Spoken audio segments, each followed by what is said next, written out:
असली महत्वता उस दीपक को प्रज्वलित करने के पीछे जो कारण है, जिस कारण से हम दीपक को प्रज्वलित करते हैं, वह कारण तब तक सिद्ध नहीं होता जब तक हम उसको सगुण स्वर में न जलाएं। यह हमें पता नहीं है, अधिकांश लोगों को नहीं पता है, 99.9% लोगों को नहीं पता है। हाँ, अब सगुण स्वर में दीपक जलाने का क्या मतलब है कि जब हम श्वास भर रहे हों भीतर, जो भी हमारा स्वर चल रहा है, हम सूर्य स्वर से श्वास ले रहे हैं या चंद्र स्वर से श्वास ले रहे हैं, हम श्वास को भीतर इनहेल किए, इनहेल करने के समय जब हम इनहेल कर रहे हैं तब हमने दीपक को प्रज्वलित किया। ये हुआ सगुण स्वर। सगुण और निर्गुण दो शब्द हुए ना। निर्गुण जब हम श्वास को बाहर छोड़ रहे होते हैं तब वह मर्त होती है। आप समझो, श्वास का खेल समझो। जब हम श्वास को भीतर ले रहे हैं तो वह जीवित श्वास है, उससे हमें जीवन मिल रहा है। लेकिन वही श्वास जब हम बाहर छोड़ते हैं वह मर्त हो चुकी है। जो भी उस श्वास में शक्ति थी वह हम ले चुके भीतर, अब तो वह मर्त है। अब उसमें कुछ भी नहीं, केवल हवा है जिसको हमने बाहर छोड़ा है। बल्कि हवा ही नहीं, उसमें कुछ हमारे शरीर के अवगुण भी है। जैसे यदि हम वैज्ञानिक भाषा में बात करें तो कार्बन डाइऑक्साइड है, लेकिन उतना ही नहीं है, हमारे नेगेटिव भाव भी हैं उसमें जब हम श्वास को छोड़ रहे हैं। कल मैंने बताया था ना कि जब हम पानी को मंत्रोच्चारित करके उसको भावित करते हैं, अपनी भावना को उसमें प्रविष्ट कराते हैं पानी में, तो श्वास के साथ ही तो कराते हैं। जो बाहर जाती हुई श्वास है, जो अब मर्त है, जो बिल्कुल न्यूट्रल है, उसमें कुछ भी नहीं है, उसी में हम अपनी मंत्र की शक्ति को ऑब्जर्व करा के तब उस वाटर को, उस पानी को हम अभिमंत्रित कर देते हैं, चार्ज कर देते हैं, है ना। तो खाली जो श्वास है वह जब हम बाहर छोड़ रहे हैं वह मर्त प्राय है। जब हम श्वास को भीतर लेते हैं वह जीवनदायिनी है। तो यदि हम दीपक प्रज्वलित कर रहे हैं तो क्यों कर रहे हैं? शुभ के लिए कर रहे हैं, एनर्जी के लिए कर रहे हैं। एक पॉजिटिव एनर्जी जहां हमने दीपक जलाया है वहां वातावरण बने, और उसके पीछे हमारी शुभेच्छा है। तो शुभेच्छा वाले कार्य हमें कब करने चाहिए? जब हमारा स्वर भीतर, हम श्वास को इनहेल कर रहे हो, जब जीवित श्वास हम भीतर ले रहे हो। यदि हम मर्त श्वास में उस दीपक को प्रज्वलित कर रहे हैं जब श्वास बाहर जा रही है, उसका कोई अर्थ नहीं है। अग्नि तो अपना कार्य करेगी, अग्नि प्रज्वलित की है, उसमें घी भी जल रहा है, तो वो शुद्धता का प्रतीक है, वो वातावरण को तो शुद्ध करेगा। लेकिन जो शक्ति निहित थी उसमें, जिस शक्ति का आविर्भाव हो उस स्थान पे, वह तो समाप्त हो गया, वह तो नहीं होएगी। बस अग्नि अपना कार्य करेगी। अग्नि क्या करती है? ताप बढ़ाती है। अग्नि का ताप बढ़ेगा तो बहुत सारे जो विषाणु है वो जल के नष्ट हो जाएंगे। उसमें घी यदि जल रहा है, अब अग्नि किस चीज से जल रही है? घी यदि जल रहा है अग्नि में, तो घी का अपना गुण है। घी क्या करता है? वह रोग प्रतिरोधक क्षमता बढ़ाता है, हमारी जीवनी शक्ति को प्रगाढ़ करता है। जब कहीं घी का दीपक जल रहा हो, हम श्वास को इनहेल करते हैं, तो वो घी के दीपक से जो ऊर्जा बनी है वह भी हम इनहेल करते हैं अपनी श्वास के साथ। उससे हमारे भीतर रोग प्रतिरोधात्मक शक्ति बढ़ती है, जीवनी शक्ति बढ़ती है। यदि हम वही दीपक सगुण स्वर से जलाते हैं तब उसकी शक्ति 10 गुना 50 गुना बढ़ जाती है। तो सगुण स्वर में दीपक जलाना और निर्गुण स्वर में जलाना, सुमंगल दीपक वो अलग चीज है जो मैंने बताया था।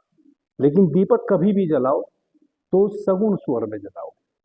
हमें कैसे पता चले कि सगुण स्वर में हमने दीपक प्रज्वलित किया है तो उसका हमें कुछ अतिरिक्त लाभ मिला है? आप एक दीपक को, 2 दीपक जलाएं आप, एक उस कोने में, एक उस कोने में। एक को आप निर्गुण स्वर में जलाएं और एक को सगुण स्वर में जलाएं। घी, तेल इत्यादि जो भी आपने उसमें डाला है उसको, उसकी जो क्वांटिटी है वह बराबर हो, लेकिन वो सगुण स्वर वाला उससे 2 गुने समय तक जलेगा। आप देख लो करके। जो भी स्वर आपका चल रहा है उसी से इनहेल करना है।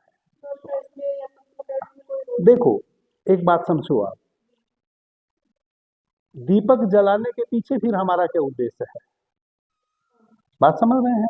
यदि शुभ के लिए हम दीपक जला रहे हैं तो यदि हमारा चंद्र स्वर बह रहा हो उस समय जलाए तो ज्यादा अच्छा है ना। यदि हम अशुभ के लिए, अशुभ जैसे कल मैंने कहा था कोई मारण मंत्र है हमने सिद्ध किया है, या हम कुछ ऐसा, जैसे जब हम दीपावली पे दीपक जलाते हैं और उसको अपनी छत पे या अपने दरवाजे पे जलाते हैं, तो उसको क्यों जलाते हैं पता है? उसको हम इस कारण से जलाते हैं कि जितनी भी नेगेटिव चीजें हैं, जो भी, चूंकि दीपावली हम मनाते हैं अशुभ पे शुभ की विजय, दानवों पे देवताओं की विजय का प्रतीक है ना। तो वह जो दानव है वह कौन है? वह है विजातीय नकारात्मक शक्तियां, वो है दानव। अब नकारात्मक शक्ति को यदि आपने अपने घर से बाहर करना है और उनको प्रवेश नहीं देना है, तो आप अपने दरवाजे पे दीपक जलाते हैं, उसको आप सूर्य स्वर में जलाएं, है ना। जब आपने नकारात्मक शक्तियों को दूर करना है और आपको पता है, जैसे दीपावली का दीपक जलाना, जो घर में आप माता लक्ष्मी के सानिध्य में दीपक जलाएंगे, तो आप चंद्र स्वर में, सगुण स्वर में, चंद्र स्वर हो और सगुण स्वर हो। जब आप अपने घर के बाहर दीपक जलाते हैं तब आप सगुण स्वर में ही जलाएं, लेकिन सूर्य स्वर में। जी जी, ये छोटे छोटे से अंतर है। कहां से शुरू करें, कहां तक हम कल बात किए थे, तत्वों तक बात किए थे, है ना। सभी मित्र आ गए ना, कोई बचा तो नहीं? आज एकादशी है, आप क्या कहते हैं एकादशी को? एकादशी ही कहते हैं। तो आज कृष्ण पक्ष की एकादशी है, कृष्ण पक्ष की एकादशी है, तो आज चंद्र स्वर का दिन है। एक माह में दो पक्ष होते हैं, कृष्ण पक्ष और शुक्ल पक्ष। कृष्ण पक्ष जो कि अभी चल रहा है, इसमें 9 तिथि सूर्य की होती है, 6 तिथि चंद्र की होती है। शुक्ल पक्ष में 9 तिथि चंद्र की होती है और 6 तिथि सूर्य की होती है। अब हमें पक्ष के हिसाब से अपने स्वर को देखना है, यदि हमें स्वर का लाभ लेना है। कृष्ण पक्ष की जो प्रथमा है, जो पहला दिन है, आप क्या बोलते हैं उसको? प्रतिपदा, प्रतिपदा, है ना। हाँ, तो जो शुक्ल पक्ष की प्रतिपदा है, पहला दिन है, उस समय जब सूर्योदय हो रहा हो, चाहे सूर्योदय का समय तो चूंकि चेंज होता रहता है, मिनट आधा मिनट प्रतिदिन इधर उधर होता रहता है, और स्थान स्थान के हिसाब से भी चेंज होता रहता है। तो शुक्ल पक्ष की प्रतिपदा जब सूर्योदय हो रहा हो, हम कभी भी जगे हों, कई बार यह भी कंफ्यूजन हो जाता है मित्रों को कि हम जगे तब हम अपने स्वर को देखें या सूर्योदय के समय देखें, है ना। हम कभी भी जगे हों, हम 4 बजे भोर में जगे हों, 3 बजे जगे हों, 2 बजे जगे हों, लेकिन हमें अपने स्वर को कब देखना है? जब सूर्य उदय हो रहा हो, जब सूर्य की किरणें निकल रही हो, तब हम देखें कि हमारा कौन सा स्वर बह रहा है। तो शुक्ल पक्ष की प्रथमा, द्वितीया और तृतीया, षष्ठी, सप्तमी, अष्टमी और नवमी, ठीक है जी, त्रयोदशी, चौदस और पूर्णिमा, यह 9 तिथि चंद्रमा की है। इन 9 तिथियों में सूर्योदय के समय हमारा चंद्र स्वर यदि बह रहा है,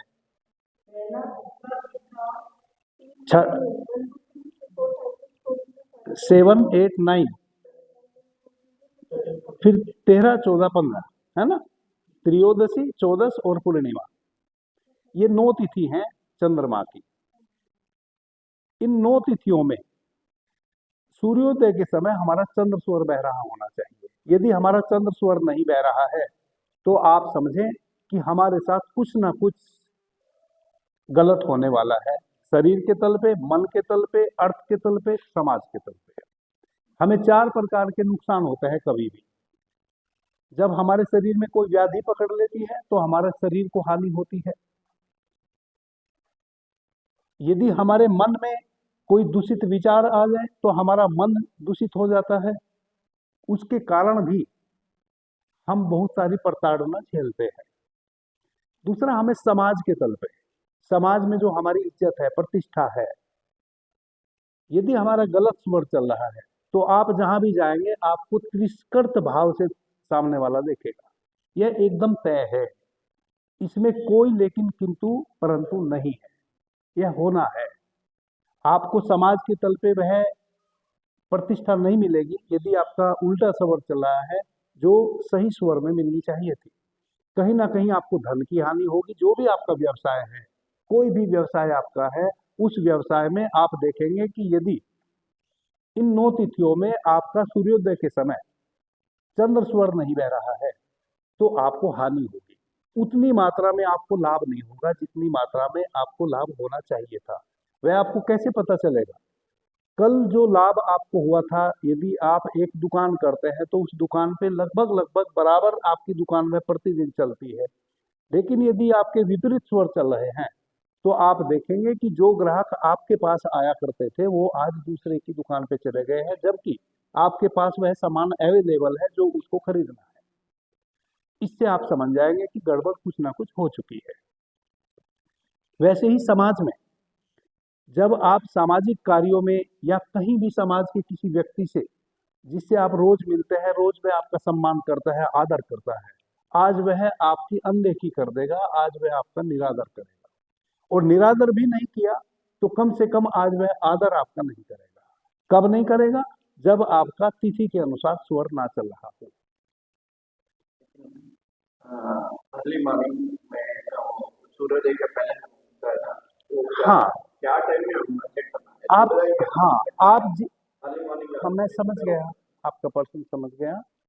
आप चाहे जितने समय उठे हो, यानी कि निद्रा से आपने कभी भी जगा हो, अर्ली मॉर्निंग यानी कि जब पोह फटती है उसको ऐसा बोलते हैं ब्रह्म मुहूर्त, है ना। आप यदि उस समय जगते हैं तो भी किसी भी समय आप जगे, आपने अपने स्वर को चेक करना है जब सूर्योदय हो रहा हो। आप जगे हुए कभी से हो, जब भी आप जगेंगे आप देखेंगे कोई ना कोई स्वर आपका चल रहा होगा। श्वासें तो 24 घंटे चलती है ना। आप या तो सूर्य स्वर से श्वास ले रहे होंगे या चंद्र स्वर से श्वास ले रहे होंगे, लेकिन जैसे ही सूर्योदय होगा तैसे ही आपका स्वर परिवर्तित होएगा।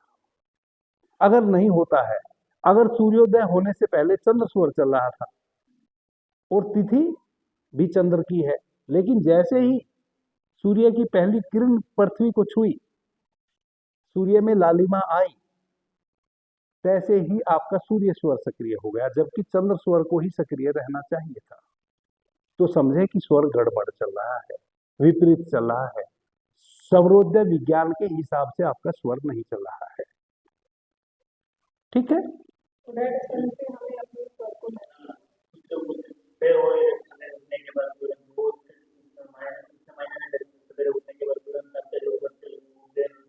वो अलग चीज है। मैं अभी आपको यह बता रहा हूं कि आपको कैसे पता चले कि आप नैसर्गिक नेचुरल हैं कि नहीं, है ना। अभी जैसे हम सब बैठे हैं यहाँ, तो सबके विपरीत स्वर चल रहे हैं ना। किसी का अभी सूर्य स्वर चल रहा होगा, किसी का चंद्र स्वर चल रहा होगा, सबका एक स्वर नहीं चल रहा होगा। जैसे कल भी हमने कहा, अभी हम बताएं चार, अभी हम देखें आपका आपका अब देखो, इनके सूर्य स्वर चल रहे हैं, उनके चंद्र स्वर चल रहे हैं। वैसे ही यदि सूर्योदय के समय भी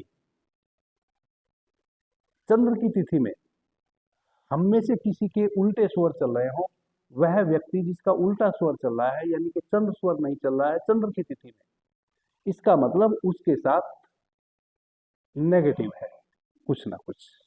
वह बिल्कुल पॉजिटिव नहीं है, या तो शरीर के तल पे या मन के तल पे या अर्थ के तल पे उसको कोई ना कोई नुकसान होने वाला है। जी,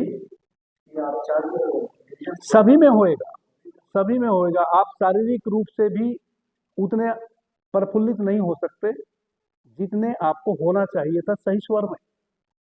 जब आपका विपरीत स्वर चलता है तो सबसे पहले तो आप जानो स्वर कहाँ चल रहा है, शरीर में, है ना। विपरीत स्वर चल रहा है। अब इसके गणित को समझो, आप इसके विज्ञान को समझो। विपरीत स्वर चल रहा है यानी कि हमारा चंद्रमा, सूर्य की किरण निकली, तो प्राण ऊर्जा तो सूर्य के निकलते ही वैसे ही बहुत है ना। जब सूर्य निकलता है तो प्राण ऊर्जा का प्रसार करता है पृथ्वी पे।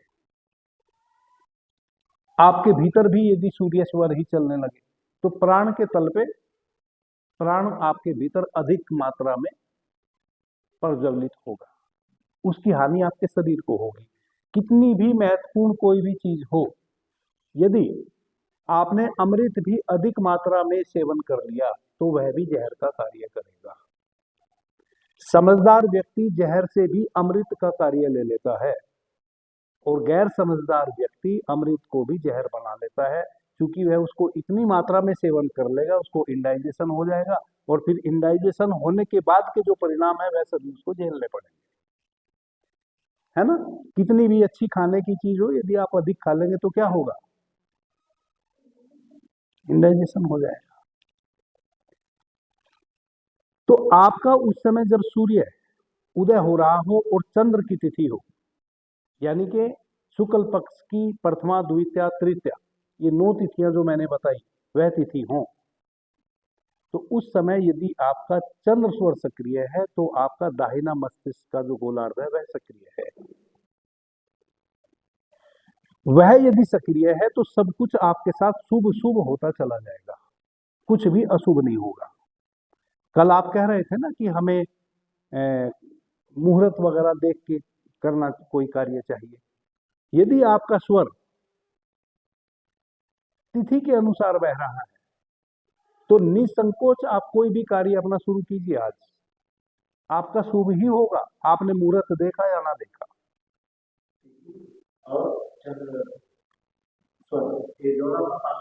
हाँ, तिथि यानी कि शुक्ल पक्ष या कृष्ण पक्ष।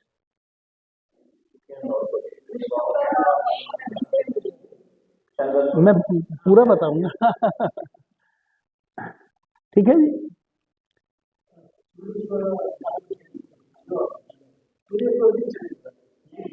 हाँ ठीक है।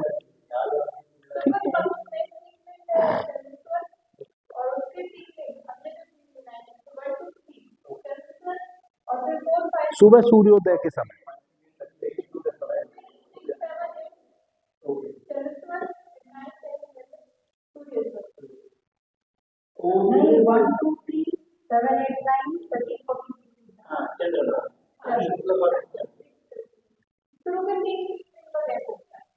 प्रथमा द्वितीया तृतीया, पहला दूसरा तीसरा दिन शुक्ल पक्ष में चंद्र का है, 7वां 8वां और 9वां दिन फिर चंद्र का है, 13वां 14वां और 15वां दिन फिर चंद्र का है ना।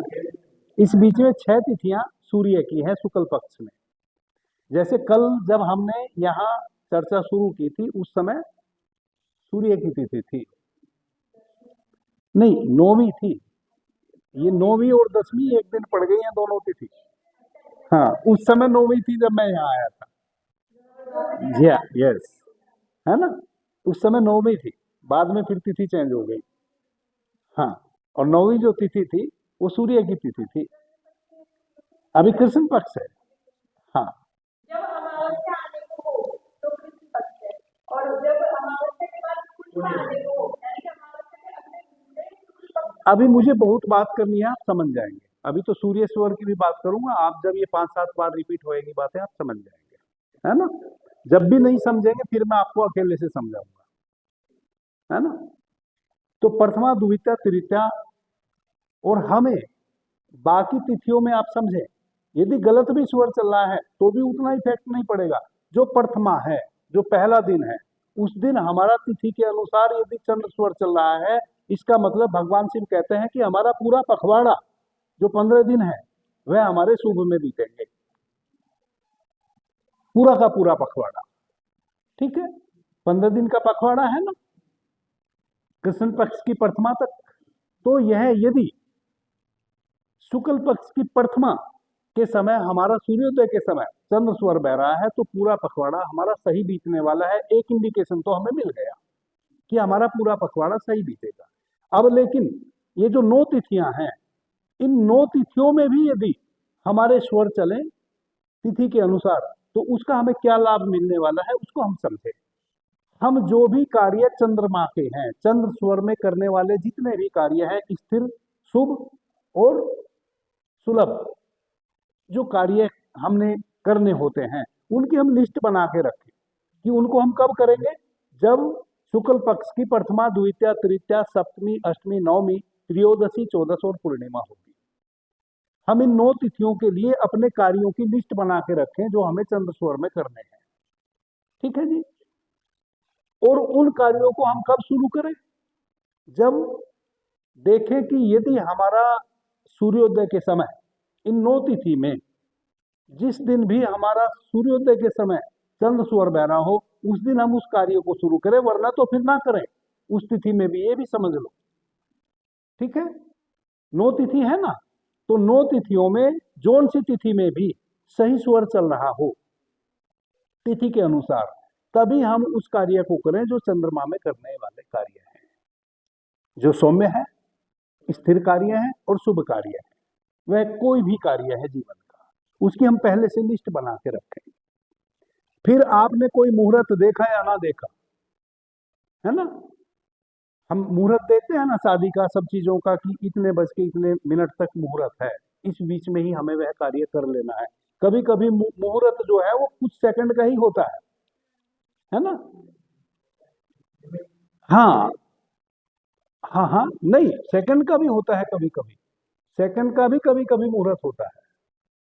क्या जी, बहुत छोटा क्षण होता है, उतने ही क्षण में आपको वह कार्य कर लेना होता है। वो क्षण बीत जाएगा, फिर वो मुहूर्त बीत गया। लेकिन यदि आप स्वर विज्ञान के अनुसार चलेंगे तो फिर आप अपने स्वर को देख लें, तिथि को देख लें और अपना कार्य कर ले। शुभ ही होगा, अशुभ हो ही नहीं सकता, ऐसा भगवान शिव कहते हैं।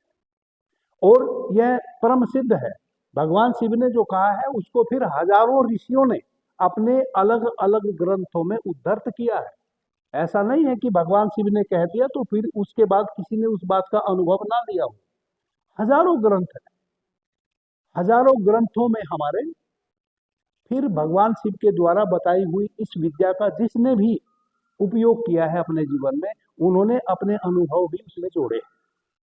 तो यह सिद्ध हो चुका है कि आप स्वर के हिसाब से यदि कोई कार्य शुरू करते हैं तो उसको दुनिया की कोई शक्ति अशुभ में परिवर्तित नहीं कर सकती। जो उसके पीछे शुभ छिपा है वह लाभ आपको मिलेगा।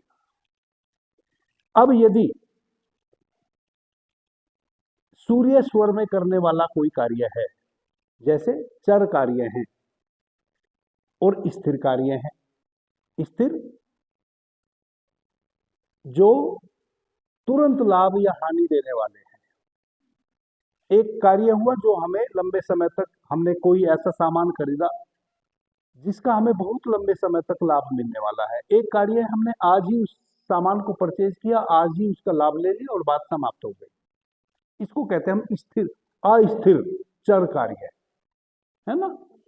तो ऐसा कोई कार्य जो सूर्य स्वर में करने वाला हो, यूं तो आप सूर्य की तिथि में कृष्ण पक्ष में करेंगे तो ज्यादा अच्छा है, लेकिन ये जो 6 तिथियां शुक्ल पक्ष में सूर्य की हैं, इनमें और भी अधिक लाभकारी है।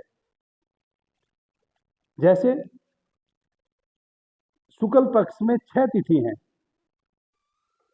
सूर्य स्वर की, जिसमें आपकी चतुर्थी है, पंचमी है, षष्ठी है, उसके बाद नवमी है, सप्तमी, अष्टमी, नौ, दसवीं, एकादशी और द्वादशी, ये 6 तिथियां हैं। इन 6 तिथियों में हम सूर्य स्वर में वह कार्य करें जो कठोर ना हो, जिनकी वृत्ति कठोर ना हो, लेकिन हमें शक्ति लगा के वह कार्य करने हो और तुरंत लाभ उनसे हमें लेना हो, तो वह कार्य आप इन 6 तिथियों में कर सकते हैं। कौन से? जिसमें हमें शक्ति तो लगानी पड़े लेकिन कठोर ना होना पड़ता हो, कठोरता बिल्कुल भी ना अपनानी पड़ती हो जिस कार्य में, और तुरंत उस कार्य से हमें लाभ लेना हो, वह कार्य आप शुक्ल पक्ष की इन 6 तिथियों में शुरू कर सकते हैं। जैसे चर कार्य कोई भी हो जिसमें आपको चल के करना पड़े, शक्ति लगा के करना पड़े, जो बुद्धिगत नहीं हो, है ना। बुद्धिगत कार्य चंद्र स्वर में है, जो मस्तिष्क से पहले विचार करके करने होते हैं, है ना। हाँ, जैसे आपने गाड़ी की ड्राइविंग सीखनी है ना, तो गाड़ी की ड्राइविंग सीखनी है, ऐसे तो वो स्थिर कार्य है, आप समझो उसको। स्थिर कार्य क्यों है, जो कि चूंकि आप जो एक बार सीख लेंगे जीवन पर्यंत सीखे रहेंगे, आप कभी गाड़ी चलाना भूल थोड़े ना जाएंगे। लेकिन वह सूर्य स्वर में करने वाला कार्य है, लेकिन वह कठोर कार्य नहीं है, उसमें आपको शक्ति तो लगानी पड़ रही है, सीखना है उसको, चलना भी पड़ेगा, उसके लिए आपने गाड़ी ड्राइव भी करनी है, शक्ति तो लगेगी, लेकिन आपने उसमें कठोरता नहीं अपनानी है। कठोरता अपनाएंगे तो एक्सीडेंट हो जाएगा ना, तो कठोरता वाला कार्य नहीं है वो, लेकिन सूर्य स्वर में करने वाला कार्य है। तो ऐसी अवस्था में इस प्रकार के जितने भी कार्य हैं वह हम, यह जो 6 तिथि बाकी रह जाती हैं शुक्ल पक्ष में, उसमें करने के हैं। अब आ जाते हैं हम सूर्य स्वर में। सूर्य स्वर में प्रथमा द्वितीया तृतीया 9 तिथियां, जैसे चंद्रमा की 9 तिथियां, पहली 3 जो दिन हैं वह सूर्य के हैं, प्रथमा द्वितीया तृतीया। नवमी, दसवीं और एकादशी यह फिर चंद्रमा की है, नहीं ये सूर्य की है फिर, है ना। प्रथमा द्वितीया तृतीया सूर्य की है, चतुर्थी पंचमी षष्ठी फिर चंद्र की है, अष्टमी नवमी दसवीं फिर सूर्य की है, एकादशी द्वादशी और त्रयोदशी फिर चंद्रमा की है ना।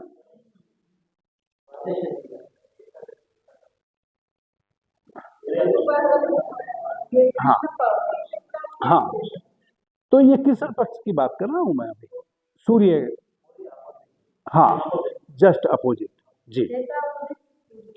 तो पहला दूसरा तीसरा है जी, पहला दूसरा तीसरा दिन जो है वह सूर्य का है, चौथा पांचवा और छठा दिन चंद्र का है, सातवां आठवां और 9वां दिन फिर सूर्य का है, 10वां 11वां और 12वां दिन फिर चंद्र का है, और 13 14 और फिर अमावस्या, यह फिर सूर्य का है। इस प्रकार से यह तिथियां हैं।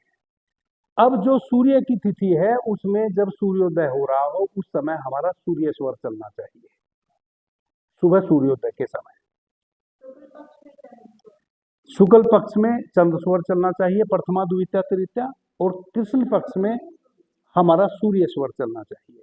यदि सूर्य स्वर नहीं चल रहा है तब क्या होएगा, तब हमें पित्त से संबंधित शारीरिक विकार होंगे, जैसे हमारी किडनी में प्रॉब्लम हो सकती है, लीवर में प्रॉब्लम हो सकती है, हमारा बीपी हाई हो सकता है, हमारे हार्ट में प्रॉब्लम आ सकती है।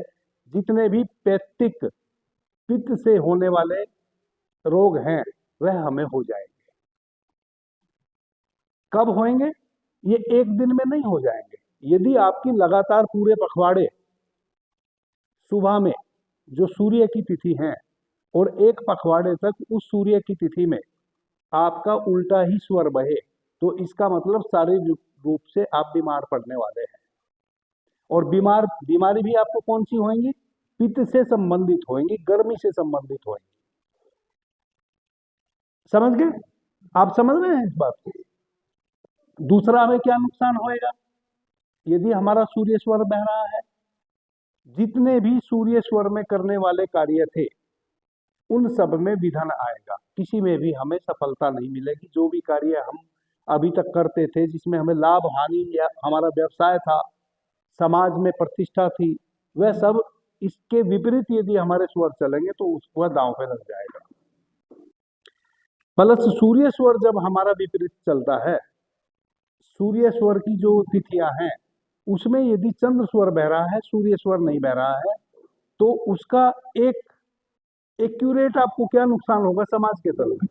आपको कुछ चोर प्रवृत्ति के लोग, जो खतरनाक प्रवृत्ति के लोग हैं, वो सताएंगे। आप देखेंगे कि आपका सामना वैसे लोगों से होगा जो खतरनाक प्रवृत्ति के हैं, जो चोर प्रवृत्ति के हैं, जो खतरनाक प्रवृत्ति के हैं, वैसे लोगों से आपका सामना होगा। आपको अपमान सहना पड़ेगा, वह आपको पग पग पे अपमानित करेंगे। सूर्य स्वर यदि सूर्योदय के समय कृष्ण पक्ष की प्रथमा द्वितीया तृतीया अष्टमी, नवमी और दसवीं यदि सूर्य स्वर नहीं बहता है तब सूर्य की तिथि है 9 कृष्ण पक्ष में, चंद्र की तिथि है 9 शुक्ल पक्ष में। उन 9 तिथियों में सुबह सूर्योदय के समय हमारा चंद्र स्वर बहना चाहिए। यदि नहीं बह रहा है, उल्टा स्वर बह रहा है, तो हमें शरीर के तल पे, अर्थ के तल पे और समाज के तल पे और मानसिक रूप से समस्या आएगी, अपमान मिलेगा। समाज के तल पे हम अपमानित होंगे, समाज में जो हमारी इज्जत है, प्रतिष्ठा है, वह नहीं रहेगी। आज जो व्यक्ति हमें सम्मान करता था, आज वह भी हमसे मुंह फेर के चला जाएगा, है ना। दूसरा, मन के तल पे मन आपका उद्विग्न रहेगा। कहते हैं ना कि आज मेरा मन नहीं लग रहा है, बिना किसी कारण के, कोई कारण भी नहीं है। एक तो हमारा मन तब ना लगे, अभी आप मेरे साथ कोई ऐसा व्यवहार करें जो मुझे अच्छा ना लगे, तो मेरा यहाँ मन नहीं लगेगा। तो एक घटना घटी ना, किसी घटना के कारण अब मेरा मन नहीं लग रहा है। लेकिन एक कई बार हमारे साथ होता है अकारण, कारण भी नहीं पता हमें, सब कुछ ठीक जैसा दिख रहा है, लेकिन फिर भी हमारा मन उद्विग्न है, कहीं लग नहीं रहा है मन, है ना। वह अवस्था बनती है हमारी कब? जब हमारा विपरीत स्वर चल रहा हो चंद्र की तिथि में। जी हाँ, शुक्ल पक्ष में, शुक्ल पक्ष में जो पहले 3 दिन हैं, प्रथमा, द्वितीया, तृतीया, में चंद्र के हैं। ईड़ा नाड़ी चलनी चाहिए। अगर नहीं चल रही है तो हमें यह सब चीजों से 2-4 होना पड़ेगा। वैसे ही सूर्य स्वर में यदि सूर्य स्वर विपरीत बह रहा है, सूर्योदय के समय हमारा सूर्य स्वर बहना चाहिए कृष्ण पक्ष की प्रथमा, द्वितीया, तृतीया को, जो 9 तिथियां हैं। उसके फिर विपरीत होगा, क्या होएगा?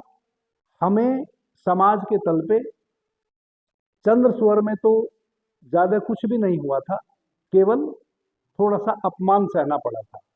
लेकिन यहाँ अपमान थोड़ा सा नहीं सहना पड़ेगा, यहाँ कुछ खतरनाक एलिमेंट, जो गलत मानसिकता वाले लोग हैं, जैसे कोई व्यक्ति यदि आपको चौराहे पे गाली दे दे या आपका यह दुपट्टा खींच दे, कितना अपमानित होएंगे हम, है ना। वैसा घटना घट सकती है समाज में। जिस समाज में हम रहते हैं वही तो हमारी इज्जत और प्रतिष्ठा होती है, और वही कोई हमें अपमानित कर दे तो जो लोग देखेंगे कि देखो स्वामी जी के साथ कैसा हो रहा है, जरूर स्वामी जी ने कुछ गलत किया होगा, तभी वैसा हो रहा है, जबकि हमने कुछ भी गलत नहीं किया, है ना। कई बार आप गाड़ी से जा रहे होते हैं, आपने किसी को हॉर्न दिया, आपने हॉर्न इसलिए दिया ताकि सामने वाले को पता चले कि आप गाड़ी लेके पीछे से आ रहे हैं। लेकिन जब आपका गलत स्वर चल रहा हो तब वह आपको रोकेगा, कहेगा कि मेरे कान में हॉर्न क्यों बजाया। आपने उससे कोई दुश्मनी निकालने के लिए नहीं बजाया, आपने उसको आगाह किया, सचेत किया कि हम पीछे से आ रहे हैं, थोड़ा रास्ता, है ना। लेकिन उस समय उसको बुरा लगेगा, वह आपके साथ दुर्व्यवहार कर सकता है। ऐसे नहीं करेगा जब आपका चंद्र स्वर बह रहा होगा, यानी कि सही तिथि में वैसा नहीं होगा। यही सिर सौरोदय विज्ञान की शक्ति है। आपका स्वर यदि सही स्थिति में बह रहा है तो दुनिया की कोई भी शक्ति आपका अपमान नहीं कर सकती, चाह के भी। जो व्यक्ति अपने घर से आपके अपमान करने के लिए चल भी दिया है, वह आपके पास पहुंचते पहुंचते वो निर्जीव हो जाएगा। निर्जीव यानी कि शक्तिहीन हो जाएगा, उसका विचार बदल जाएगा, उसको लगेगा कि ये मैं क्या करने जा रहा हूं, चलो छोड़ो, इतनी बड़ी तो कोई बात भी नहीं थी, है ना। ये सही स्वर में वैसा होता है।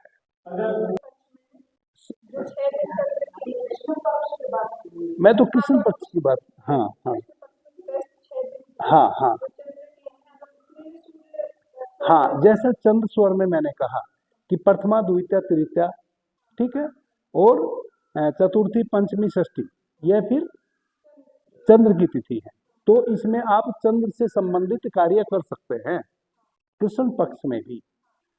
अब ऐसा आप समझे कि जो 3 तिथि सूर्य की हैं, उसमें आप सूर्य स्वर में करने वाले जो 4 कार्य है वह कर सकते हैं। जो कृष्ण पक्ष में 3 तिथि फिर चतुर्थी, पंचमी और षष्ठी चंद्र की हैं, उसमें आप चंद्र से करने वाले कार्य कर सकते हैं। तब हाँ, तब आप वो विपरीत स्वर हो गया ना। तिथि तो सूर्य की नहीं है ना, तिथि चंद्र की है। चौथी, पांचवी और छठी जो तिथि है वह चंद्र की है कृष्ण पक्ष में। तो उस समय यदि आपका सूर्य स्वर बह रहा है तो उसका नुकसान ही होगा आपको, भले कृष्ण पक्ष है। ठीक है, ये 9 तिथि सूर्य की है, इन्हीं में लाभ होगा। जो 6 तिथि चंद्र की है उनमें भी यदि सूर्य स्वर बह रहा है तो उसकी तो आपको बहुत ज्यादा हानि होने वाली है। इसका मतलब पूरा पखवाड़ा सूर्य स्वर आपको बह रहा है, तब तो आप समझ लीजिए कि हॉस्पिटलाइज ही हो जाएंगे शरीर के तल पे। यदि यदि आपका पूरा पखवाड़ा सूर्य ही स्वर बहे तब तो 100% आप बीमार होएंगे और आपको हॉस्पिटलाइज होना होगा। या आप जबरन अपना स्वर बदल के देख लीजिए। किन्हीं को यदि ऐसा लगता है कि ऐसा होगा नहीं तो वह क्या करें कि अपने स्वर को बदल लें। उस समय सूर्योदय से पहले ही अपने पूरी तैयारी रखें कि हम सूर्य स्वर को ही चलाएंगे, चाहे तिथि कोई भी हो। 15 दिन में आप परिणाम देख लीजिए, 15 दिन में आप हॉस्पिटलाइज हो जाएंगे। बस समझ गए? आप करके देख लीजिए, इसमें तो कोई अतिशयोक्ति है ही नहीं है। तो ये तिथि समझ गए हम। अब यदि हमारी तिथि के अनुसार स्वर नहीं बह रहे हो तो हम क्या करें? उपाय भी तो होना चाहिए ना किसी बात का। स्वर विज्ञान में और हमारा जो ज्योतिष विज्ञान है उसमें यही फर्क है। ज्योतिष विज्ञान में जो एक ज्योतिषी कह देगा, सही ज्योतिषी यदि होगा तो वही होना है, उसके विपरीत नहीं होगा। और उससे फिर कोई बचाव का उपाय नहीं है। भले पंडित जी कहें कि फला हवन कर देंगे, ऐसा कर देंगे तो ठीक हो जाएगा, होता नहीं है। वह केवल एक दिलासा है सामने वाले को कि भाई घबराओ मत, बुरा तो होगा लेकिन कुछ इसको हम बदल सकते हैं, ऐसा हवन कर लो, ऐसा कर लो, नहीं होगा कुछ भी। वो एक दिलासा है, एक आशा है। जो ज्योतिषी कह देगा, सही ज्योतिषी, वही होना है। क्योंकि वह ग्रह नक्षत्रों की स्थिति को देख के कहता है। और ग्रह नक्षत्र यदि उसने सही गणित, सही मैथ्स वह जानता है तो वह झूठा हो ही नहीं सकता, वैसा ही होगा। अब उसको काटा नहीं जा सकता। हम ग्रह को चेंज कैसे कर सकते हैं आप बताओ? जहां सूर्य निकल रहा है जिस धुरी पे, वो वही निकल रहा है।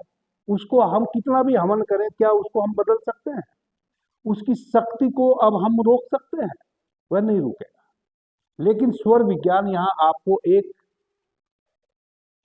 व्यवस्था देता है। यही स्वर विज्ञान की एक महत्वता है। इसलिए कहा गया है कि ज्योतिष भी बिना स्वर विज्ञान के अधूरा है। भगवान शिव कहते हैं इस बात को कि ज्योतिष भी बिना स्वर विज्ञान के अधूरा है। यदि एक ज्योतिषी स्वर विज्ञानी भी हो तब वो 100% कह सकता है कि देखो आपके साथ होना ऐसा है, लेकिन आप इसको होने से रोक सकते हैं। क्योंकि फिर वह उपाय बता सकता है रोकने का। यदि एक ज्योतिषी को स्वर विज्ञान की भी नॉलेज हो, वह क्या है? अपने स्वर को चेंज कर लो। ठीक है जी, स्वर को चेंज कर लेंगे तो जो विपरीत स्वर में घटना घटनी थी वह अब नहीं घटेगी। अब इसके पीछे क्या विज्ञान है यह हमें समझ लेना चाहिए। इस बात को मैंने कल इसी कारण से नहीं बताया था, क्योंकि आज हम जब तिथियों पे बात करेंगे और फिर मैं इसके विज्ञान की भी बात करूंगा और इसको हम फिर बहुत सूक्ष्मता से जान पाएंगे। अब आप ऐसा समझें, आ जाओ जी पंडित जी। आपके यहाँ पंडित जी को कहते हैं पंडित रे, हैं? क्या कहते हैं? पंडित रे। पंडित रे यानी के, हाँ, पंडित रे यानी के पंडित जी, है ना। हम जो पंडित जी कहते हैं, आप कहते हैं, वो जी की जगह रे बोलते हैं, पंडित रे जी। अच्छा, हमारे यहाँ यदि हम पंडित जी को बोल देंगे पंडित रे तो वो बुरा मान जाएंगे, क्योंकि रे शब्द जो है ना वह अपमानित शब्द है मेरे यहाँ। समझ रहे हैं? वो अपमान का सूचक है। हाँ हाँ, कि हमें रे कह के बोल रहे हैं, है ना। तो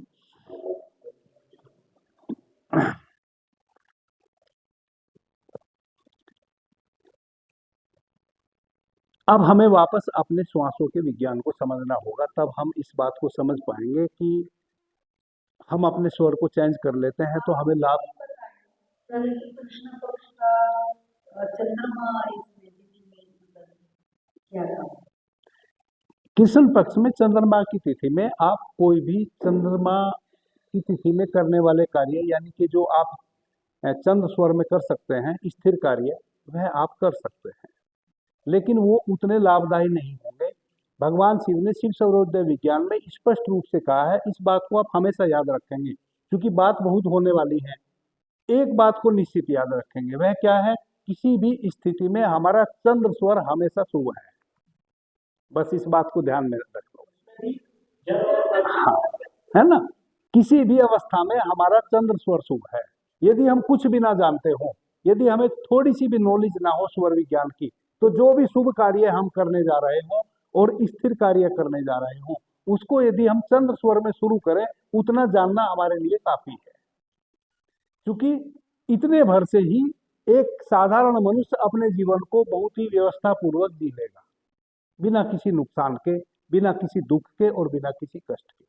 जब भी वह चंद्र स्वर में कोई भी नया कार्य शुरू करे तो चंद्र स्वर में करे, तो कभी भी उस कार्य में कम से कम हानि नहीं होगी। यदि आपको उतना लाभ ना हुआ जिस लाभ की अपेक्षा से आपने उस कार्य को शुरू किया है, तो हानि भी नहीं होगी। हम कोई भी कार्य करते हैं, एक लाभ की एक गणित बना लेते हैं कि मैं इस कार्य को करने जा रहा हूँ, 500 रुपये लगा के एक बिजनेस करने जा रहा हूँ, इससे मुझे 700 रुपये की इनकम होगी। लेकिन कभी कभी हमारे वो 500 रुपये की पूंजी भी डूब जाती है, इनकम तो होती ही नहीं। तो चंद्र स्वर में यदि आप वो 500 रुपये आप लगा रहे हैं, तो 500 रुपये कम से कम आपके नहीं डूबेंगे, भले 200 रुपये की इनकम ना हो। बात समझ रहे हैं? लेकिन 500 रुपये आपके नहीं डूब सकते हैं, वो पूंजी आपकी निश्चित रूप से आप वापस आपकी आ जाएगी। इतना तो चंद्र स्वर में निश्चित रूप से होगा, यदि और इससे अधिक गहराई से आप नहीं उसको जान पाए। ठीक है जी, हाँ मैं वो सब बताऊंगा। तो हम अपने स्वर को चेंज कर रहे हैं।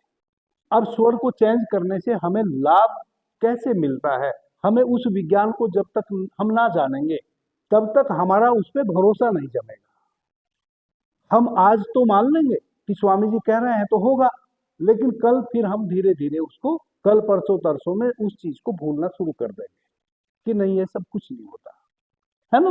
हम उसके विज्ञान को जान लेंगे तो फिर हम भुलाए भी नहीं भूल सकते। कोई दूसरा व्यक्ति भी यदि हमें साहस पूर्वक कहे कि नहीं भूल जाओ इस बात को, तो भी नहीं भूल सकते। जैसे हमारा जन्म हुआ है, हमारी माता जानती है मैंने एक बच्चे को जन्म दिया है, सारी दुनिया कहे कि आपने जन्म नहीं दिया है, लेकिन वह जानती है कि मैंने जन्म दिया है। हमारी जन्मदात्री को पक्का पता है कि मैंने जन्म दिया है। बात समझ रहे हैं? हमारे जो स्वर हैं, हम जो श्वास लेते हैं, वह श्वास हमारे भीतर 72,000 प्राणवाहिनी नाड़ियों में प्रवेश करती है, जिसका चर्चा मैंने कल किया था। अब हमारे शरीर के भीतर एक्यूपंक्चर, एक्यूप्रेशर एक पद्धति है जो चिकित्सा पद्धति है, बहुत लोग आप जानते होंगे, कभी चिकित्सा भी हो सकता है करवाए हों एक्यूप्रेशर से या एक्यूपंक्चर से। उन्होंने करीब करीब 6,000 ऐसे पॉइंट खोजे हैं एक्यूप्रेशर वालों ने हमारे शरीर में, जिनको प्रेस करने से हमें एक विशेष बीमारी में लाभ मिल जाता है। जैसे अगर हमारे कान में दर्द है तो उसके कुछ पॉइंट हैं हमारे हाथों में और हमारे पैरों में, है ना, बाकी शरीर में भी है। आपने कभी देखा होगा किसी संत महात्मा के विषय में कि वो कील का बिस्तर नीचे बिछाता है और उस पर सो जाता है ना। तो हम उसको बड़ा चमत्कार मानते हैं कि अरे कितने बड़े चमत्कारी हैं, कील के बिस्तर पे, कांटों के बिस्तर पे सो जाते हैं। किसी किसी के विषय में हम जानते हैं कि उनको आप सुई भी गड़ा देंगे तो दर्द नहीं होगा। हम जितने भी यहाँ लोग बैठे हैं, प्रत्येक व्यक्ति के शरीर में कुछ ऐसे पॉइंट हैं जहां अगर आपको उस पॉइंट का पता हो, आप उसमें कोई भी सुई गड़ाएंगे शरीर में, आपको पता ही ना चलेगा, आपको बिल्कुल भी दर्द नहीं होगा। हमारे चेहरे पे, हमारे चिक पे भी वैसे 2-3 पॉइंट हैं। यहाँ आप यहाँ से सुई डालें और इधर निकाल लें, वो कपड़ा सीने, आपको पता ही नहीं चलेगा कि वो सुई कब गड़ी और कब उसको हमने निकाल दिया। वैसे ही कुछ पॉइंट, ये वो कौन सा पॉइंट है जो मर्त है, हमारे शरीर में मर्त पॉइंट है, वह जहां से हम सुई को डाले निकाल दिए लेकिन हमें पता भी ना चला। लेकिन कुछ हमारे शरीर में वैसे पॉइंट हैं जो जीवित हैं, जो ऊर्जा के पोल हैं। जैसे विद्युत के पोल नहीं है जिससे हमारे यहाँ वायर आई हुई है, वैसे ही हमारे भीतर विद्युत के पोल हैं। इसी को हमें समझना है, तभी हम स्वर के इस रहस्य को समझ पाएंगे। विद्युत के 6000 पोल खोजे गए हैं जो पूरे शरीर में विद्युत को प्रवाहित करते हैं। 72,000 नाड़ियां हैं, यानी कि 72,000 सूक्ष्म वायर हैं हमारे शरीर में, जिसको नाड़ियों का जाल कहते हैं हम, प्राणवाहिनी नाड़ियां जिसको हम कहते हैं। 6000 पोल हैं, वह 6000 पोल का मतलब है वह ट्रांसफार्मर हैं। जब हम अपनी कॉलोनी में एक विद्युत अपने यहाँ लेते हैं तो एक ट्रांसफार्मर लगा होता है कहीं गली में, 100 किलोवाट का, 200 किलोवाट का, है ना। वहां से 440 में वह विद्युत को तोड़ता है, 440 वोल्ट में, उसके पास 11,000 वोल्ट में विद्युत आती है, पीछे से 11,000 वोल्ट उसमें आती है। उस 11,000 वोल्ट को वह 440 में तोड़ता है और फिर एलटी के रूप में वह हमारे यहाँ वायर के माध्यम से हमारे घर में आती है, जिसमें फिर 2 पोल होते हैं, नेगेटिव और पॉजिटिव, उनसे हमारा यह बल्ब जलता है या पंखा चलता है। वैसे ही हमारे शरीर में वह 6000 जो पॉइंट है वह पोल है विद्युत के, और 72,000 विद्युत की नाड़ियां हैं जिसमें विद्युत का प्रवाह होता है। तो वह 6000 पोल और 72,000 नाड़ियां, वायर पूरे शरीर में जो फैली है। 7 हमारे शरीर में बड़े ट्रांसफार्मर हैं, जो हमारा मूलाधार चक्र से लेकर और सहस्त्रार चक्र तक, यह जो हमारे 7 चक्र हैं, यह हमारे बड़े ट्रांसफार्मर हैं, जिनके माध्यम से ऊर्जा वितरित होती है उन 6000 पोल को, और वह 6000 पोल फिर 72,000 प्राणवाहिनी नाड़ियों में प्राण का प्रवाह करते हैं। प्राण कोई लिक्विड नहीं है, वह विद्युत प्रवाह है। जैसे विद्युत है वैसे ही प्राण है, वह प्रकाश रूप में है। जब एक व्यक्ति ध्यान करता है भीतर तो कहता है कि मुझे बहुत घना प्रकाश दिखा, वह प्रकाश और कुछ भी नहीं है, वह प्रकाश हमारी श्वासों के माध्यम से जो प्राण भीतर आ रहा है, वह प्राण से उद्घटित प्रकाश है। ठीक है जी। इस बात को यदि हम ना समझे तो फिर हम नहीं समझ पाएंगे कि स्वर विज्ञान क्या है, स्वर यानी कि श्वासें क्या है और कैसे वह कार्य करती है। अब जब हमारा चंद्र स्वर बह रहा होता है, उस समय हमारे भीतर जो वह 6000 पोल हैं, उसमें उस तरफ के पोल कार्य करते हैं जो हमारे दाहिने मस्तिष्क के गोलार्ध से संबंधित है। जब हमारा सूर्य स्वर चलता है तब हमारे आधे पोल कार्य करते हैं, और वह पोल कार्य करते हैं जो हमारे बाएं मस्तिष्क के गोलार्ध से संबंधित है। जब सूर्य स्वर चलेगा तो हमारे बाएं मस्तिष्क को एनर्जी मिलेगी, और हमारी जो 72,000 प्राणवाहिनी नाड़ियां हैं, वह उस तरफ की प्राणवाहिनी नाड़ियों में प्राण का प्रवाह होगा। जब प्राण का प्रवाह उस साइड में होगा तो हमारे शरीर के वही अंग सक्रिय होंगे जिधर प्राण का प्रवाह अधिक हो रहा है।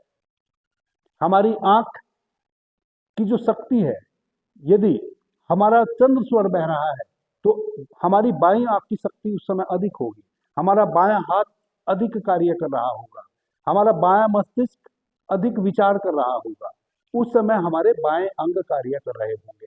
जब सूर्य स्वर बह रहा होगा तो हमारे दाहिने अंग कार्य कर रहे होंगे, क्योंकि उधर के ही पोल में अभी विद्युत का प्रवाह हो रहा है। जब आपको निरंतर विपरीत स्वर चलता है तो वह विद्युत का प्रवाह वहां नहीं हो रहा है या कहीं अधिक हो रहा है। आपने देखा होगा जब यदि अधिक वोल्टेज आ जाए तो हमारा यह बल्ब जल जाएगा, ये फैन जो है यह भी जल जाएगा। जितने भी हमारे घर में विद्युत के उपकरण हैं, यदि वोल्टेज अधिक आ जाए तो भी वह जल जाएंगे। और यदि 11,000 वोल्ट आ जाए तो आपको स्विच ऑन करने की भी आवश्यकता नहीं है, यह बल्ब जलेगा और 1 सेकंड में यह जल भी जाएगा और यह फूट भी जाएगा, ब्लास्ट कर जाएगा, अगर 11,000 वोल्ट इसमें सीधी सीधी आ जाए। तो जब एक स्वर निरंतर बहता है तो उस समय प्राणिक ऊर्जा हमारे भीतर, जिसको हम विद्युत ऊर्जा में कह रहा हूं, वह विद्युत का प्रवाह अधिक हमारे भीतर इकट्ठा हो जाता है, और फिर वह विस्फोट का कारण बनता है। वह फिर विस्फोट हमारे विचार में भी पैदा करता है, यानी कि हमारे विचार भी उद्विग्न हो जाते हैं, हमारे विचारों में भी फिर एक कठोरता आ जाती है और हमारे किसी भी कार्य को करने में भी एक कठोरता आ जाती है, सौम्यता हमारी समाप्त हो जाती है। अब यदि सूर्य स्वर बह रहा है उस समय हमें अनिवार्यता है प्राण की शक्ति की, क्योंकि हमें चर कार्य करने हैं और कठिन कार्य करने हैं, शक्ति रूपा कार्य करने हैं। लेकिन उस समय हमारा चंद्र स्वर बह रहा है, प्राण की ऊर्जा हमें मिल नहीं रही है, और ऐसा यदि निरंतर होगा तो वो पोल ही धीरे धीरे हमारे डैमेज होने शुरू हो जाएंगे। यानी कि जो 6000 पोल की मैंने चर्चा की है, वह 6000 पोल जो विद्युत का प्रवाह करते हैं वह धीरे धीरे डेड होने शुरू हो जाएंगे, उनमें फिर विद्युत का प्रवाह ही होना बंद हो जाएगा। इस प्रकार से हम शारीरिक रूप से सबसे पहले तो व्याधि से ग्रस्त होंगे, और फिर जो कार्य हमें जिस स्वर में करना चाहिए, क्योंकि उस स्वर की हमें शक्ति नहीं मिल रही है, तो उस कार्य को भी हम उस अनुरूप नहीं कर पाएंगे। जैसे चंद्र स्वर में हम बुद्धि के तल पे बहुत स्ट्रोंग होते हैं। अब यदि हमारा चंद्र स्वर विपरीत बह रहा है, यानी कि चंद्र की तिथि में हमारा सूर्य स्वर बह रहा है, तो वैसी अवस्था में अब हमें चंद्र की शक्ति नहीं मिल रही है, यानी कि हमारे मस्तिष्क को एनर्जी नहीं मिल रही है, हम किसी भी विषय पे गहन विचार नहीं कर पाएंगे। और जब हम गहन विचार नहीं कर पाएंगे तो हम कोई भी कार्य को अच्छे से संपन्न नहीं कर पाएंगे, हमें उसका नुकसान ही होगा। यह सब ऊर्जा का खेल है। अब आ जाते हैं, इसको आप समझ गए, इसमें किसी को कुछ पूछना हो तो पूछ सकते हैं, मैं इसको और अच्छे से व्याख्यायित कर सकता हूं, क्योंकि फिर मुझे हठ योग की कुछ चर्चा करनी पड़ेगी स्वर योग से हटके। यदि आप इसको और गहराई से जानना चाहते हैं तब मैं कुछ हठ योग की बातें करूंगा, आप इसको समझ जाएंगे कि यह ऊर्जा कैसे कार्य करती है। जब हम श्वास का कुंभक करते हैं, श्वास का जब हम कुंभक करते हैं, जब हम श्वास को भीतर लेते हैं, उसको कहते हैं अंतर्क कुंभक, है ना। तो श्वास को हमने रोका, यह हठ योग की विधि है। भगवान शिव सबसे बड़े हठ योगी थे, आप सभी जानते हैं। उन्होंने ही हठ योग का प्रादुर्भाव किया था। जब श्वास को आपने भीतर भरा तो रोक लिया, हठ पूर्वक रोक लिया। श्वास की जो अपनी नैसर्गिक गति है वह तो श्वास आएंगी और कुछ क्षण ठहरेंगी भीतर और निकल जाएंगी बाहर। बहुत छोटा क्षण है, आपको पता भी नहीं चलता कि कब श्वास विपरीत घूम गई। श्वास आपने भीतर ली, कब श्वास वापस टर्न की आपको पता भी ना चलेगा, नहीं चलता ना पता। इतने छोटे क्षण के लिए श्वास भीतर रुकती है, लेकिन श्वास जब भीतर आती है तो बिना ठहरे वह टर्न वापस नहीं ले सकती। यदि हम सीधे चल रहे हैं और एकदम से हमें विपरीत चलना हो, पीछे चलना हो, तो हमें पहले रुकना पड़ेगा। जब हम कोई गाड़ी ड्राइव करते हैं और आगे की तरफ चल रहे हैं, यदि हमें बैक गियर लगाना है तो पहले हमें न्यूट्रल होना पड़ेगा, गाड़ी को स्टॉप करना पड़ेगा। चलती गाड़ी में हम बैक गियर लगाएंगे तो गियर बक्सा ही खत्म हो जाएगा, गियर बॉक्स खत्म हो जाएगा, गाड़ी फिर ना आगे चल पाएगी ना पीछे चल पाएगी, है ना। तो हमारे ऋषियों ने हठ योग, जब हमने श्वास को भीतर रोका, श्वास भीतर भरी और श्वास को रोक लिया, श्वास को रोका, तो हमारे जो प्राण वाहिनी नाड़ियां हैं 72,000, उन किसी को भी अब प्राण नहीं मिला। किसी भी प्राण वाहिनी नाड़ी को प्राण डोनेट नहीं हुआ, क्योंकि श्वास को तो भीतर लिया और अब हमने रोक लिया, श्वास को हमने बाहर छोड़ा ही नहीं। दोबारा श्वास हमने एक विशेष समय में लिया नहीं, जो प्राण ऊर्जा ली थी वह समाप्त हो गई। आपके शरीर की एक एक प्राण वाहिनी नाड़ी प्राण के लिए तड़पने लगेगी।